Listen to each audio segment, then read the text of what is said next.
Hello and welcome to Bravo Outsider Special Vanderpump Unit. This is part one of our special coverage of the explosive Vanderpump Rules Reunion. I'm your host, Craig Midwinter, and with me, as always, is my co-host, Dylan Ferguson. Dylan, how's it going? Yeah, thanks for the question. Doing good, Craig. I would like to acknowledge that, the rumors are true. I have been offered the job as the general manager of Team Raquel. It came down to a choice between me and Brad Treliving, and it was. I definitely accept the responsibility. We all understand that the organization's been going through some tough times. We do have a uphill battle ahead of us, but yeah, everybody going into a big rebuild. Look, everybody in that dressing room believes in this group, so I think we can go out there and surprise a lot of people. Now, we don't typically cover reunions because it's nearly impossible for an outsider to follow without any context. So for our special reunion coverage, we've brought back some of our previous outsiders to give their outsider turned insider perspective. And joining us today are Rory Fallis and Sean O'Rourke. Glad to have you guys both back. Let's get right into it. Rory, do you want to get us quickly started with your highlights? Oh, yeah, for sure. Going back to episode 15 was like, I was going to watch it before you guys asked me to do this. Like, there's no way watching 14 and having that cliffhanger of here's what's coming up. And it's just like, what? Like, as an outsider, like, what the fuck is going on?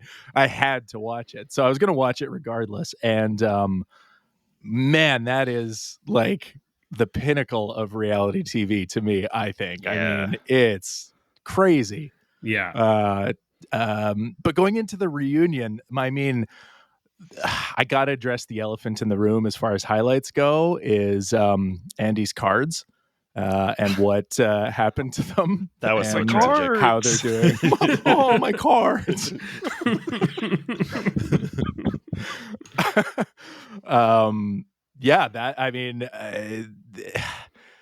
It's my perspective on the reunion is this just feels a little bit like an extended cliffhanger trailer for what we all actually want to see out of these reunions. You know what I mean? Is the Raquel, Sandoval and Ariana in the same room. And I get, obviously they're not going to do that in the first episode when they've got it spread out over 3, but it left me wanting more and not in a like satisfied way, if that makes sense. Yeah, it definitely was like a real tease. Mm-hmm. I did like how they handled having, obviously they can't have Sheana and Raquel in the same room for legal reasons at this point. I think that they handled it like fairly well. I think it was smart for them to lead off with Sheana and then to bring out Raquel later. And to have Raquel watching from her trailer and every so often getting very like tactical reaction shots, I thought was like pretty nice. Yeah, that was a great compromise. Yeah. It did feel a little incomplete until we finally get the person everybody's waiting for to come out. But until Satchel does arrive, I wanted the Dawn to show up. There's no Dawn. I just want to spit off that's just the Dawn and Satchel. It could be like the Hobbs and Shaw of Vanderpump.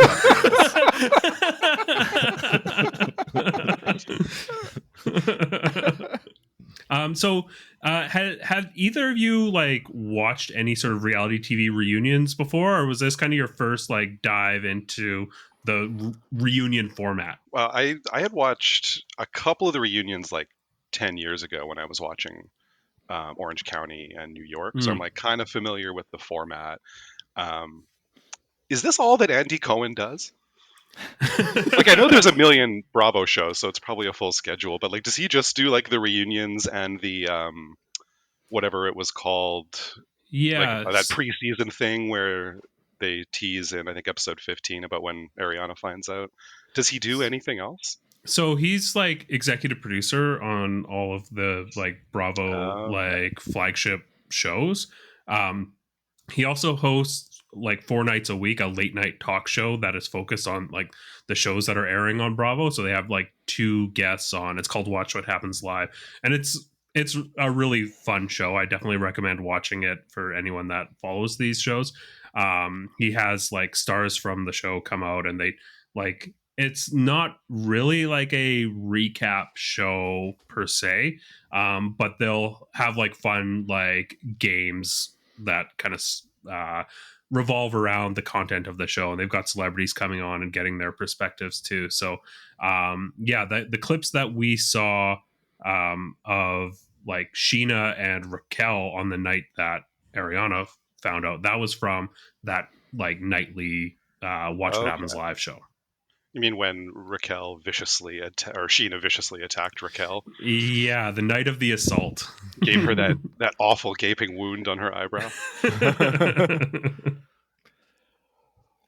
Yeah, apparently the judge who handed out that restraining order didn't consult with the scientists first, because it is scientifically impossible for her to punch. There are many papers on the subject. Where are the broken nails? She's got 4 different doctor's notes that say it's impossible. So, So, Roy, is there any like specific like matchups or anything that you want to see aside from, you know, the one that we're kind of all waiting for? Was there anything as like someone that didn't have as much context going into this that you were interested in sort of seeing a follow-up to? I mean, definitely Ariana and Raquel, period. Those 2 for sure. I mean, I found with this particular episode, like James dominates so much of the narrative by his own design. It's interesting to see. Like, I've gone back and watched a handful of the episodes throughout the season, and the amount that dude makes everything about himself, it's like these people did this to him, you know? And so like, honestly, when he like leaves at the end, I'm like, that's fine. Stay gone. Yeah, finally, Christ. Why didn't you storm out earlier? Even the way he leaves is like, there's not enough attention on James. I have to storm out again. Yeah. Then everyone look at me and we'll have a good act break. Yeah, I mean, it's the 3 principles in the affair is really the dynamic that I'm most interested in, because watching episode 15, the Sandoval episode, I mean, the friendships and people being there for Ariana is great and interesting, and I love having some of that perspective from people. But yeah, specifically James dominating that conversation, and to a degree Lala, though I feel like Lala's a bit more authentic in her, you know, she's projecting a lot of her own shit onto this situation, but it feels real, whereas James he's not even projecting anything. He's literally like, well, how could you do this to me? Yeah. James reminds me in this of like the Trump debates, like we start watching it, and for like at first you're like, this is kind of funny, like he just like won't shut the fuck up, and he's just ruining the format, and it's kind of hilarious. But then after like a couple of minutes, you're like, I kind of want to hear the answer to some of these questions. Can we shut him up actually? Because Christ. So they figured out a way to like turn the mics off, I think, in the second Biden-Trump debate. And I guess you can't really do that here because they're all close together, but maybe put a shock collar on him or something. Stop him from peeing on fire hydrants. So Sean, you watched obviously a different episode, or your introduction to this was a different episode than Rory's was. So you got to see a little bit of a different dynamic between the characters. Were there any different matchups that you were looking to see, or any other storylines that you were hoping to see resolved in this reunion? I think I was looking to get more information on things from the reunion to like backfill, because I think I watched 12 with you guys, and then I did watch 14 and 15 ahead of this. But like, what's going on with Lala and Sheena and stuff like that I never went back and watched. I got really curious about when they're arguing, like, oh, maybe I should figure out what that's all about. But primarily, yeah, it's all about the Scandoval. I am really also interested in how Lisa fits into this, because I feel like episode 15 and the reunion really strengthened my thesis that she's the like mob boss of everything. Mm-hmm. Totally. Yeah. Everybody going to her to get their side of the story, and how they're gonna adjudicate all these conflicts and like all the business partnerships. So I thought I didn't like Lisa or hearing her voice, but I'm very interested to see like how she's mediating the Scandoval. Yeah, I thought that this was a really interesting dynamic in this reunion, because it was something that I don't think that we have typically seen. We saw like a little bit of pushback against Lisa, which you don't normally see in like the edited, like long narrative of the regular season. So to see this power dynamic shift in the quote unquote postseason of the show was pretty interesting, because we saw Lala kind of like clapping back at Lisa when she kind of weighs in and tries to measure the response to Tom a little bit. And we also saw Ariana, although she did like backtrack a bit, but come out and say, you know, if she's still in business with Tom, then, you know, that's going to impact our relationship. Yeah, and then Lisa turns the screw just a little bit, and Ariana, like you said, basically kind of backtracks, capitulates, and is like, "Oh, I didn't actually mean to put any pressure on." Yeah, I'm sorry. My lips are still firmly on that ring, Lisa. I never said anything. But it was like interesting to see her like kind of wilt, because I think Ariana's star has like risen quite a bit as a result of the Scandoval. Like, she is a name to people that don't follow this, that are just kind of like on the peripheries of like tracking celebrity or reality TV. Whereas Lisa Vanderpump, I mean, I guess she is a name that people outside of the like Bravo fandom would have some awareness of, but I think that Ariana's star, at least right now, is at a higher value than Lisa's, and so to see her kind of wilt was a bit surprising to me. But maybe that's just her personality. Yeah, well, it almost seemed like she was priming herself to, or like for leverage in some way, where she's like, I'm not going to come back for next season, without saying that, but like that's the implication, right? And then, yeah, immediately kind of like, well, I mean, you know, we'll see, you know? Yeah. And then she did a little bit of like a teenager eye roll at the end after like, you know, finally like capitulating to Lisa a little bit. Yeah. She just rolls her eyes to the side. Yeah, I thought that was a very like interesting reaction shot that we got injected in there. Also, we got a tiny bit of criticism implied by Andy when Lisa's like, "I've been very generous to them. I gave them 5% of the restaurant," and he's like, "Okay, 5%." Like, he said what needed to be said. Dude. Yeah. So one dynamic that we kind of got a glimpse of that has changed, and Andy points this out, but this is the first reunion where Katie and Tom are not sitting beside each other. What did you guys think about this dynamic between Katie and Tom on part one of this reunion? It's a bit of a tease. Like, we don't get very much there, right? I'm not terribly invested in the Katie and Tom drama.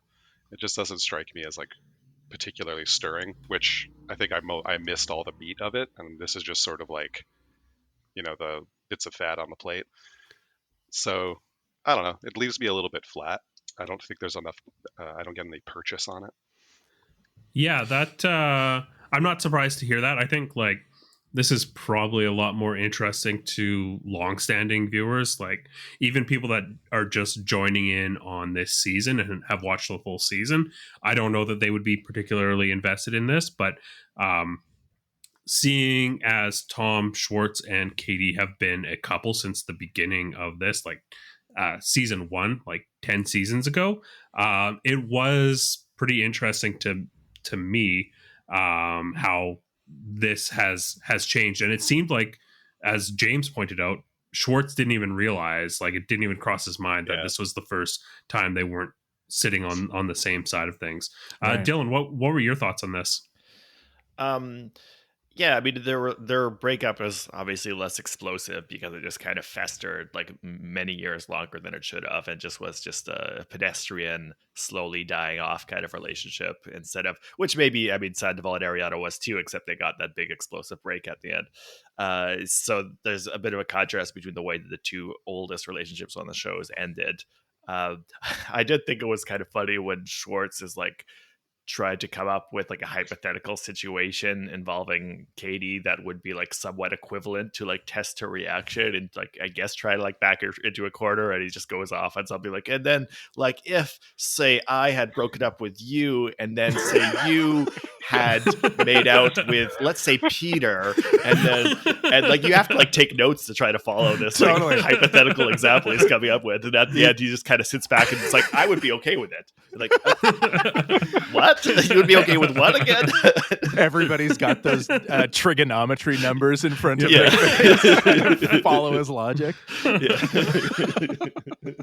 I would say, to be fair to Schwartz, I think he was a bit rattled because shortly before that, James came out and accused Tom Sandoval of having crocodile tears, which we all know Schwartz is very affected by the crocodile situation in Florida right now. So he's very invested. He's thinking about his health, his wealth, his family, and now they've got man-eating Nile crocodiles.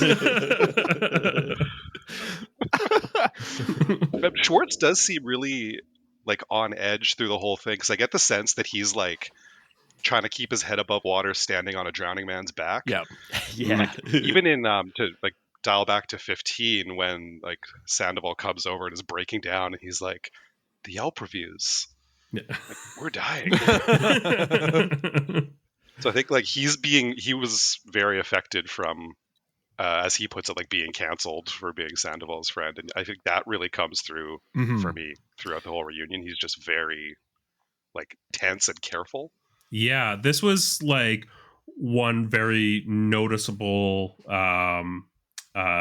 dynamic for me, was just how Schwartz seems to be doing this balancing act, because even when we get the intro when Andy's doing like the selfie video and he's like, oh, were you silent or were you silenced? And he's like, well, it was both.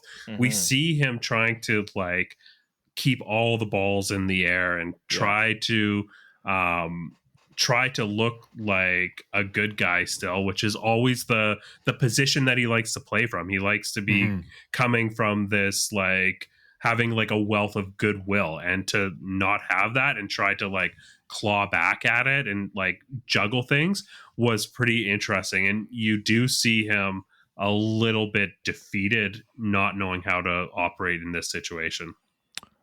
He wants to be friends with everybody. He's a serial killer's wet. Yeah, I think for me, having gone back and watched a handful of episodes kind of throughout the season, it was I think it did have a bit more weight, the Katie and Tom Schwartz separation in this episode, but yeah, it's still not to the same level. Like you said, Dylan, it's just not the explosive end to a relationship, sort of just the like slowly circling the drain down, you know? Yeah. And you see like a lot of anger there's clearly a lot of anger that is built up towards Schwartz. Anytime he opens his mouth, you can kind of feel the tension in the room when he's speaking. Not necessarily to the same degree as like Sandoval, where they can't contain it, but you can see everyone almost wincing at everything that he's saying. I thought that was really, really interesting. And another thing that I thought was really interesting was, we see Schwartz kind of adjust his strategy, the way that he's trying to play this reunion, when he realizes that he's not going to be able to get anyone on board. So when the discussion about how Lala's friendship with Sheana affects Katie's relationship with Lala comes up, Schwartz comes with the skeletons and kind of shows that he's ready to, throw Katie under the bus a little bit. Because while Katie's trying to find her words, he's immediately like, well, Katie told me this, and, kind of undercuts her. And that is definitely kind of a new strategy, because we don't often see Schwartz come and try to play an offensive game at all. Mm-hmm. Yeah, I think he feels he has no choice at this point, because, like he said, he's not used to being in this position. He's not used to not being the guy that everybody's like, oh, a little cute Schwartz just want to ruffle his head. So now he has to figure out a new way to move forward, because it's his usual just being a puppy dog act. It's just it isn't selling anymore. So Yeah, something else. Yeah, he has immense like cartoon character energy, but like the cartoon has become quite dark, and he doesn't know how to deal with it. The Adventures of Tweedle Limp Dick. I do that. There's like that great cutaway on that when it cuts to Schwartz going, "My Tweedledee." Yeah, that was the best part of the whole episode. Yeah. Tweedledee and Tweedle little dick over here. Am I Tweedledee? It was also funny when at one point Schwartz says, "Guys, I'm not an idiot," and they include a shot of Lisa Vanderpump raising her eyes like, "Well, news to me."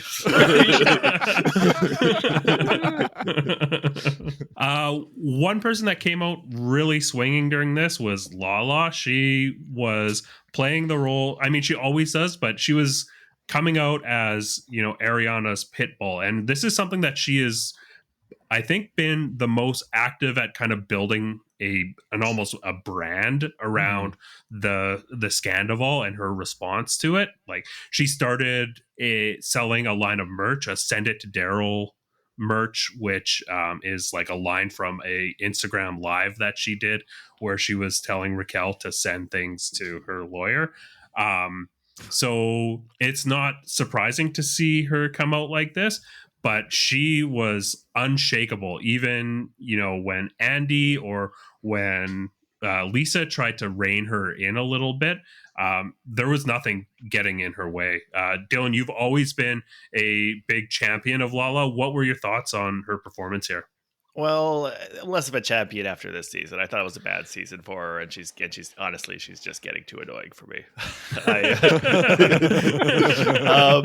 I still admire a lot of things about her, like her ability to wear such a horrible dress that like looks like the carpeting of a glow bowling alley from like 1998, and slay in it. She wears it great, even though it's a hideous dress. She looks great in it. I still like her like on-screen presence a lot, but I think like you said, her decision to build this whole brand about like, I'm just going to attack Raquel and be like and be completely the unnuanced pitbull, just savaging these two people relentlessly, is getting like really tiresome.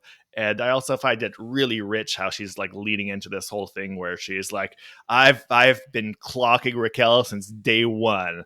It slithers like a snake. I just have that intuition. I just know when somebody's got some capability to be deceitful or do bad things. I can smell it a mile away. I know this in my bones. Like, this is the person who was in a relationship for years with a guy who is basically a sexual predator, who was like abusing people under her nose. And now she's a victim in that too. And I absolutely feel so bad for her about that. But to now be like, oh, I can smell bullshit a mile away and I can see a bad person no around every corner. It's like, come on, give it a rest. And also when she's like, you knew I already was always against Raquel because, we were always butting heads all the time. Like, if everybody who ever butt heads with you is like a bad person, that's everybody you've ever met. Like, Lala has had beef with everybody, absolutely everybody. You can't just say now, well, I knew it all along. Like, there's not a single person on this cast who's been there for more than like 2 episodes that you haven't started shouting in their face at one point. So I don't know. I think she's overplaying her hand, basically, is what I'm saying. I thought it was kind of like a skillful pivot to like reframe what was clearly actually bullying into, she's kind of retconning it into being like, I called it, because she has always had it out for Raquel. Like, there's always been like clashing, and I think part of that is informed by this chemistry and tension that Lala and James have. Like it's kind of always like simmering, and anytime that you see them like together, the way they play off each other, it just seems like a natural match. So to have her kind of retcon this as, you know, being like, I called it, I like put it out there. I don't think it was like a misplay, but yeah, a little bit of an overplay for sure. Yeah, and just the fact that Lala and James are so like on the same team now just is just like a Voltron of annoying. Like, yes. When the two of them are still like their usual pattern is like one episode they hate each other, the next episode they're like back to having drinks together, and they've been doing that for year after year, and this has just made them completely united in basically in their like shared hatred of Raquel at this point, I guess. But the fact that they're like so united and so reinforcing each other, and James, who's constantly looking to Lala to back him up on everything he says, is just like it's too much. It's too much. I like to see it when they've got like a great dynamic adversary to go against.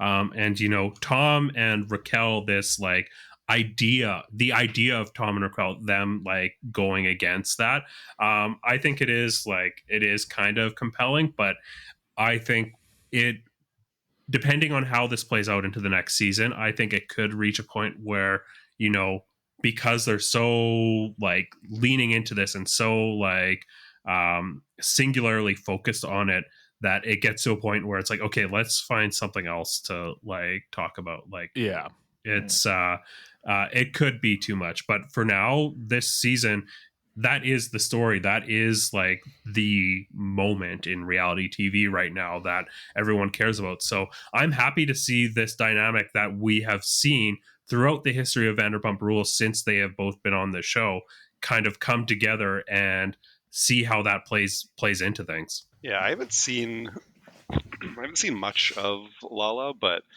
based on what I've seen from this season and the reunion, I think that she's really good in that I do not care for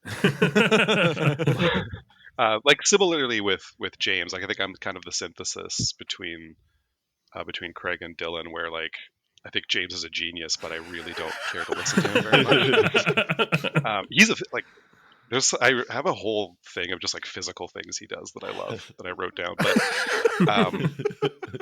it doesn't surprise me that you say that Lala had this like merch thing from Instagram Live, because I think like what's really interesting about the reunion setting that you don't get as much in the episodes is you could see how everyone is taking what is real, you know, interpersonal drama or situations in their group of friends, but like, how can I use this for content for me?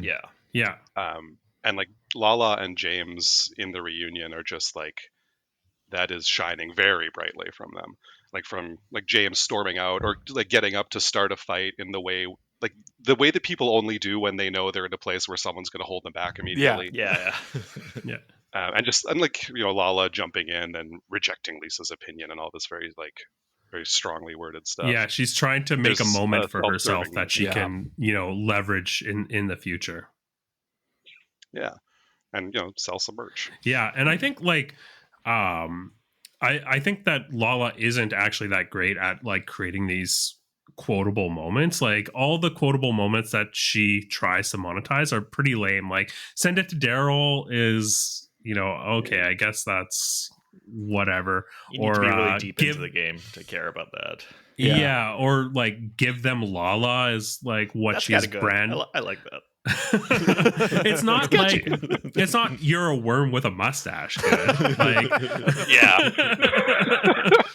like that stuff just like flies off of James's like tongue, and he does that like so effortlessly, but he doesn't do as good a job of like branding it and like taking it and running with it. It just like, you know, it he puts it out there and then just lets the world take it.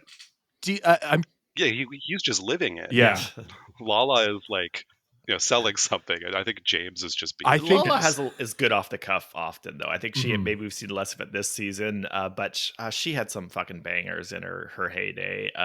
Like, I think I've already said this on the show, but I'm going to say it again because I love it so much. There's one episode where she just busts out like, "Fool me once, shame on you. Fool me twice, shame on you. Fool me 3 times, you're fucking dead to me." And that kind of stuff is just brilliant. Like, it's so good. And that's just the one that's on the top of my head the most because I think about it every fucking day of my life. But she has she can really go off the cuff from time to time too. I think she's like decent at that. I don't think she's on the same level as like James. And I think like the only other person in kind of Vanderpump history that is at the same kind of level of, making these like effortlessly quotable moments is Stassi. And like Stassi was so good at that. Yeah, she was one of the best to ever do it. Well, I think that James's strength comes from his entire, like, complete lack of self-awareness because he is able to just, like there's no stopgap. There's no filter between the thing that happens in his head to then coming out. And like, there's moments going back in this season, really only one, where it's like he approaches an actual insight and then immediately shuts it down for himself, where he's talking to Raquel and he's like, "You're just so lost right now." And it's like, that is like an actual observation that is true. And then he's like, "But that has nothing to do with me." And it's immediately thrown out the window because it has everything to do with him in every way. I hope that if he does stick with the therapy Allie wants him to get, it doesn't like have a great effect. It might like really diminish what makes him so watchable. Well, remember when Jax got therapy? Because that was great. That'd be the best result. Jax got therapy and he just like got really into his therapist and just had a big crush on her and then started being like, "Call me Jason. That's what she calls me." And then got obsessed with the idea that he had like automatically improved himself while being the same person just because he thought she was hot. It was so good. Sean, what were your highlights from this? I really like Andy Cohen's energy throughout it. Like I feel like for reunions, this is like his Frost Nixon kind of thing. Like there's just so much to work with. But I found myself like continually watching him. There's this one moment when people are yelling and he's just like sitting there with like a kind of like I'm tired of this face. But there's 3 or 4 like different shots that show it, so it's like, oh, he knows to like hold that until they get the close up, and like the wide shot and everything. So love Andy Cohen. Feel bad for his cards. So much good James stuff. Like when I think it's the second time James gets up to like start a fight with Tom, and he's taking his jacket off at the shoulders, but like just at the shoulders because he knows like someone's gonna stand in front of him. Like the hold me back energy. Is that the one where he screams out, "I'm so much more ripped than you"? Yeah. This is a great callback to the beach. Right when after he throws the drink at Schwartz, it's like, "I'm stronger and faster than you." So good. My biggest note, it's so small, but my biggest note is I really don't like short hair Brock. Which they just like flash a picture after Sheena says he cut all his hair off, and he just looks like a villager from the Shrek movies. It's awful. I want long hair Australian, like whatever the Australian version of a good old boy is. Brock. I think you just call it a cunt. Like dollar store Jason Momoa. Just like give me Bogan Brock. Hucking rugby balls into James's face. None of this short hair stuff. Was quite shocked at the figure of $200K on merch sales for the sandwich shop that hadn't opened yet. Outpouring of support. Good for them. Yeah, this was although I guess that place, they said late May, so maybe it is open now. I haven't seen anything about it opening. I'm sure there would be a lot of like fanfare about that. Maybe that is going to be kind of like a big reveal on the reunions. Like, oh, we're gonna open it the day like Reunion Part 3 airs or something like that. Right. I feel like they're going to definitely try to capture that momentum. The timing seems, very calculated. But I think one thing that we have seen in this reunion that is a evolution of how these people are able to leverage the show in order to like create a business, because in early seasons we have seen like lots of attempts at creating a business and them not like really landing. We see we saw like Kristen with her t-shirt line, James May, and Katie had like a lip line or something like that, pucker and pout, and it's kind of on the same, I don't like that name. it's kind of on the same level as like Christina Kelly's party that we saw with her like lip gloss, like MLM adjacent. I don't know that it's actually an MLM, but it feels like an MLM. But it's kind of on that same level of, kind of a meandering type of like, oh, I've got this spotlight on me, I'm going to try to make a business of it. But to see, Schwartz and Sandoval with this bar, they, as aloof and kind of goofy as their approach has been portrayed, I think they are just a lot more smarter and experienced at actually leveraging it. And I think that this storyline that we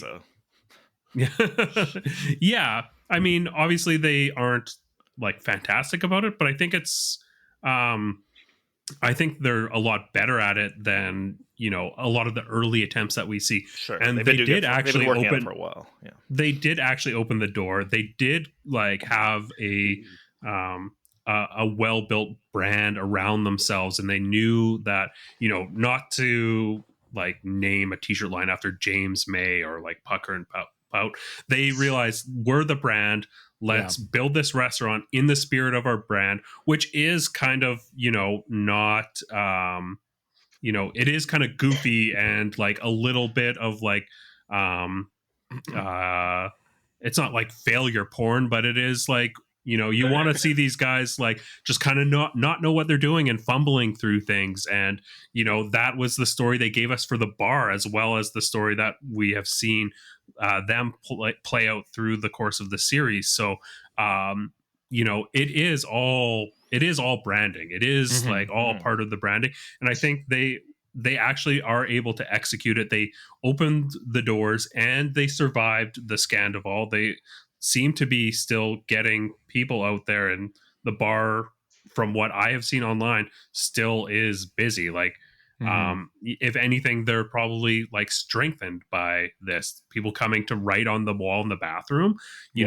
That's gonna, like, people aren't just going in there and like using the bathroom and piecing out after, right? Like they're buying a cocktail, they're having the like Schwartz and Sandy's experience, and then they're getting their like catharsis out by using lipstick on the mirror, which can easily be like washed off. Like that's so smart. Moment.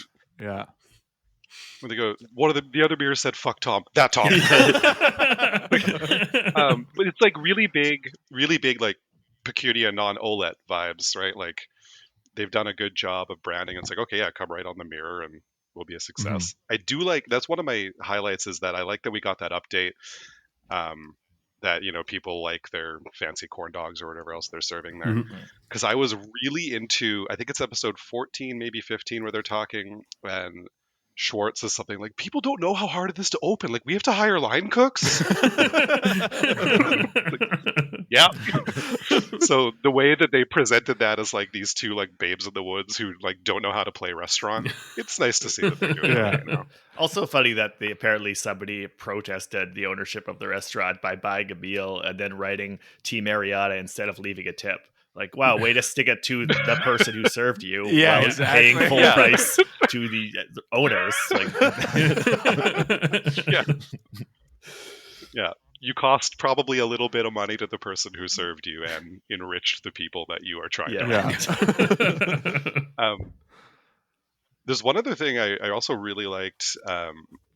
There's a moment when I feel like it's Andy Cohen like getting a little bit real when everyone's just shouting and he just kind of goes off at everybody, be like, look, you've cheated on her and he's cheated on you. Like, that was For me, excellent. that was the moment I was looking forward to the most, because that's kind of the burning question for me. It's like, in the show about people cheating on each other in its 10th season, why is this treated like the Holocaust? Like, and they do kind of outro, which I appreciate, but it's like, if Ariana thinks that Raquel is like subhuman and should be run out of LA, as she said, because she slept with Tom Sandoval while he was in a long-term relationship with someone else, well, that's bad news for Ariana, who did the same thing. And if James thinks it's a absolutely horrendous thing for Tom Sandoval to sleep with Raquel shortly after they broke up, well, bad news for James, who slept with Kristen, as Sam Sandoval points out. You fucked Kristen to get on the show, and you used my condoms, which was great. And then if Lala thinks that it's absolutely inexcusable that Raquel would sleep with somebody who's in a long-term relationship, well, she slept with James while he was in a relationship with Raquel. Like this. And Randall, when he was in a relationship with his wife and all the other people that he was victimizing. Sure. But so not only have these people like done similar things, they've done them all with each other in various configurations with each other. This friend group is so incestuous. The friend group is like, it's like Taco Bell. There's like the same like 5 ingredients. They just continually arrange them in new configurations that are often delicious and often just like a horrible affront to God, or both at the same time. But yeah, the big question is, why is this so different? And what they seem to have settled on is because they're best friends, because Ariana and Raquel are best friends. I feel like Ariana would have said that Katie was her best friend before it became like a rhetorical cudgel. Or Sheana, actually. They've got long history. Yeah, and which doesn't invalidate the argument. Like, the fact that they're friends, sure, it makes it worse. I get it. Like, it does. Why it makes it like a completely monstrous transgression, whereas everything they've done is apparently just things we did when we were younger. Whereas Raquel is younger. Give her the benefit of the doubt, Team Raquel. But yeah, I don't know that this friendship is like as deep as they're trying to hoist it up to be. Like, we haven't seen this long history of Raquel and Ariana up until this season, and yes, like, they do seem very close this season, but it's not like this long, deep relationship that they're trying to make it out to be. And I think, like, not to give spoilers for like season 2 of Vanderpump Rules, but the big scandal there, it feels like there's a more deeper like betrayal that happens there. So yeah, I think that it is kind of interesting that this is what they are using to justify this being a big deal. But I don't necessarily buy I would have like more leaned on the fact that it's like a very long relationship and then they're older now, and that kind of makes it worse. But they really seem to be leaning on the friendship thing, which again isn't without teeth. Like you said, it does seem kind of weird that Ariana would claim that Raquel was her best friend now. But the last few episodes, we have seen them getting like very close and supporting each other. So that definitely adds weight and depth to it. And to be clear, I'm not criticizing Ariana for acting that way. Like, Ariana's the person who's been wounded here. She has the right to act that way. Like, she's the one who's trying to go through an extremely, extremely difficult, painful situation. So if she wants to like just not engage with the conversations that other people are trying to force her into, or she wants to deal with it however she wants, I think she's got like a special right to do that. Like, she said in the last episode, she had a line where she was like, I'm just focusing on my anger because otherwise I'll just be dry heaving or something. And that's totally fair. Like this is going to be a really, really hard thing to go through, and it's going to take a very long time, and it can be very helpful in the early days, I think, to focus on anger, because then you're pushing your feelings outwards and you can at least delay them like coming home to roost in your sense of self. If you can, like, that's going to happen anyways, that's inevitable, but if you can kind of slow it down to a percolator drip instead of like feeling the full brunt of the negative feelings piercing inwards right away, that can really help. And Ariana's got to do whatever she's got to do in this situation. So I'm not like, I want to be clear that I'm not saying like, oh, screw you, Ariana, for being hypocritical. Do what you got to do. Like, she's the person who's hurt here. As far as those other people, like Katie, James, and Lala, they're just being fucking hypocrites. They're being self-serving. You know, they're just trying to capitalize on this. And they're being absurd with the degree that they're blowing it up proportion. They should absolutely have Ariana's back. They do. That's great. But their arguments, they don't get the special benefit of making any kind of like hypocritical argument they want, because they're just trying to ride that wave. And I'm getting a little sick of it. Yeah. Dylan, what other highlights did you have from this episode? I think we basically covered it all, really. I mean, until we finally get Raquel trotted out, then we'll get the real meat starting here. Like if James walked out for the last time and never comes back, awesome, because I want to actually hear people talk and not just hear him shout over everything and start shouting boo and like boo, throwing peanuts and whatever he was doing. Raquel hates snowboarding.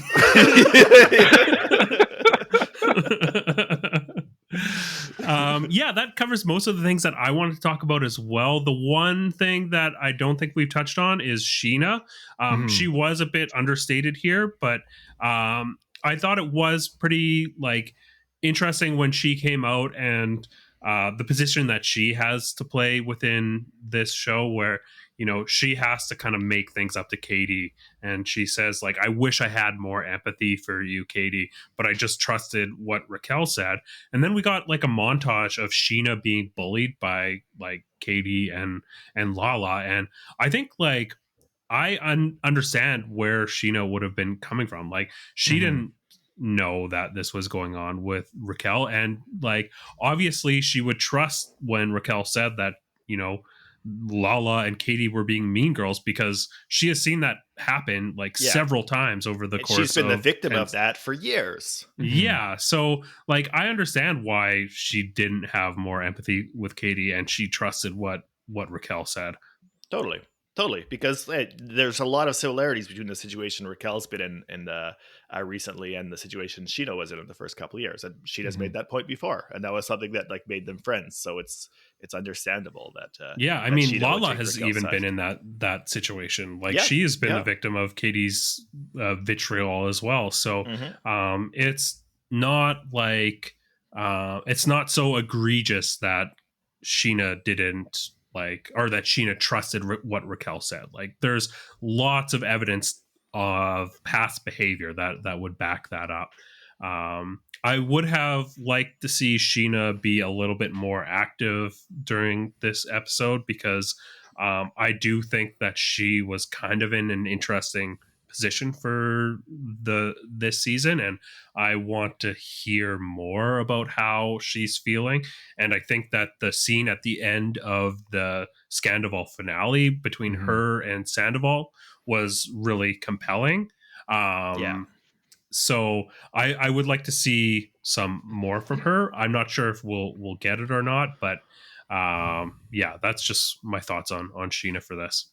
Yeah, it doesn't seem like we will get more of it in this reunion, because it's like her reaction, not that everyone else isn't authentic, but hers seems like she's not branding her reaction to this situation in the way that some of the others are. She's like actually processing her feelings. And because this reunion was 3 weeks after that that it broke. So that's very quick for her to have processed that. Like she truly felt like she'd lost her best friend in that Sandoval episode, you know?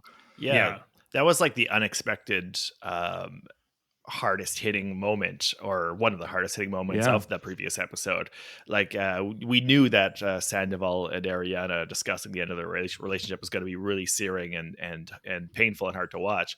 But what I absolutely didn't expect was for Sandoval sitting down to Sheena to be feels like such a raw, unfiltered moment. And it felt like Sheena was really mourning the death of the friend group that they've had for years. That's what it really felt like. Like, she felt like it was going to be just irreconcilable, that the way that these people have supported each other over the years, despite constantly cheating on each other over the years at the same time, that it's like that this rent is final, and that seemed to be very devastating for Sheena. And that was almost, if that ends up being like the last real episode of Vanderpump Rules, at least in like its traditional format, she's the one like giving the eulogy.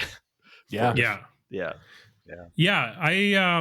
I thought that I always find like Sheena to be like a great reality TV personality, because I think she makes like a lot happen.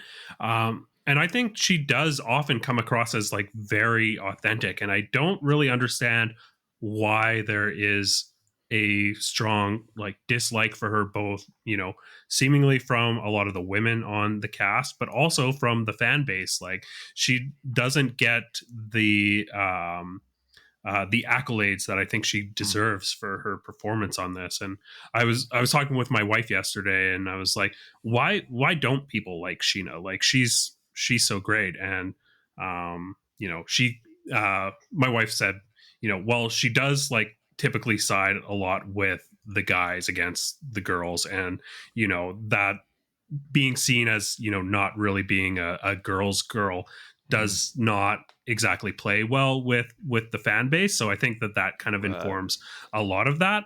But still, like, justice for Sheena. She is a fantastic reality TV personality. She makes a lot happen. She's like very authentic on screen, and it's great to see the range that she has, both stirring the pot, like sending Raquel to go and talk to Katie at the hotel and tell her she's not allowed at the cool kids pool, to having like a deep, like emotional conversation with a friend, like a long-term friend who has been by her, and like having probably the most like heart-wrenching breakup that we have actually seen on screen was between her and Sandoval. So like this friendship breakup. So kudos to Sheena. She didn't make a huge splash at this reunion, but just got to put it out there for my girl. Yeah, no, I hear you. She does great. She gets a great celebration of Sheena. And Good as Gold is a banger, I'll say it. Oh, yeah, for sure. That is so catchy. Anyone else have any final thoughts on this reunion? I am looking forward to, I'm hoping in part 2 that we do get a little bit of good Sheena reaction on the restraining order. Mm-hmm. Yeah. That was teased, I think, is it in episode 15 where they talk about it, and she's like emotional about it, but I'm very curious to have that talked about. Yeah, I also like the name key that we got for Raquel at one point, where it says 100 yards away from Sheena. 100 yards. Awesome. Well, thank you guys so much for joining us. Sean, you're going to be back with us next week when we cover part 2. Rory, do you want to let everyone know where they can find you? Yeah, you can find me at Rory Follis on Instagram. You're not going to find much. Or follow my other podcast at Hunks Comedy, Instagram, Hunks Comedy Podcast. Yeah, that's it. Awesome. Sean, where can people find you? Anything you want to plug? I don't know. Check out my letterbox, Sean's Haircut. Awesome. 3-sentence joke reviews of movies that people don't watch. And Dylan, how about yourself? You could find me on Substack as Dylan Ferguson. Extremely infrequent comments about recent movies. Awesome. They're very good comments, though.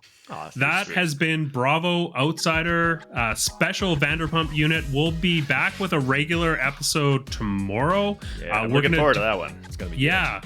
Yeah, we're going to be covering Real Housewives of Atlanta and dipping our toes into the water for the first time with below deck sailing yacht coverage.